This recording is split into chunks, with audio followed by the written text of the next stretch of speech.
want to talk to you today about the total impact of sexual assault.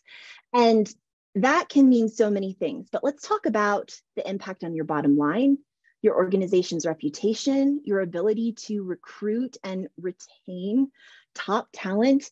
Those are such important things. The cost of lack of organizational cohesion. So let's take a quick look at the numbers. So 43% of individuals who identify as male report experiencing sexual harassment and or assault. And that number is almost double for people who identify as female, 81%. And when you look at that list of at-risk demographics, that probably isn't going to shock you, right? It's women, it's low income, people of color, people who identify as LGBTQ+, and people who live with a disability. So when we look at this, we applaud diversity. We want diversity. That is a major topic in organizations today, is how do we grow our diversity in our teams? And as you do that, you also need to be thinking about the culture you're inviting these people into.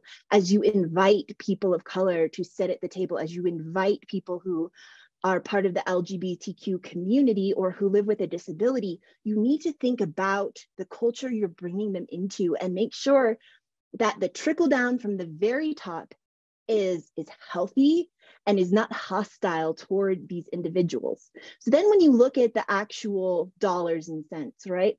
The most expensive sexual harassment lawsuit settled for $168 million in 2012. And that is an enormous amount of money.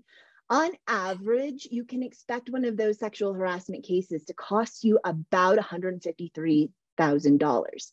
Now, in the United States, across all industry, it's estimated to cost about $6.7 million for sexual assault and harassment litigation. And that number, that 6.7 million, does not cover things like absenteeism, turnover, so your cost to recruit new people, to train them, and your decreased productivity as people are very distracted and demoralized by hostile work environments or knowing of a sexual assault or harassment or something else that is toxic that's going on in your culture.